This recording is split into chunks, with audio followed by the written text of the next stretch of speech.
நாம எங்கம்மா வாங்கணும்? கடவுள் கொடுத்தாருமா. அது சரி தாத்தா, எத்தனையோ பேரு வீடு இல்லாம இருக்கும்போது நமக்கு மட்டும் ஏன் சொந்தமா வீடு கொடுத்தாரு? பெரியவங்க கிட்ட அப்பெல்லாம் பேசக்கூடாது. விடுமா, குழந்தைங்க கேள்வி கேட்டா பதில் சொல்லணும். ஷீபா, வீடு மட்டும் இல்ல, கேட்காம யாருக்கும் எதுவுமே கிடைக்காது. விசுவாசத்தோட உபவாசம் இருந்து குடும்ப ஜபம் பண்ணி கேட்கறவங்களுக்கு கண்டிப்பா கடவுள் அவங்க கேட்கறத கொடுப்பாரு. சரி விக்டர், நீ சொல்லு, நமக்கு வீடு எப்படி கிடைச்சது?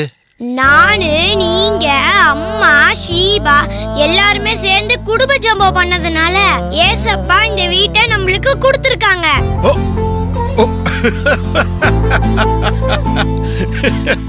இப்ப புரியுதா? புரியுது தாத்தா.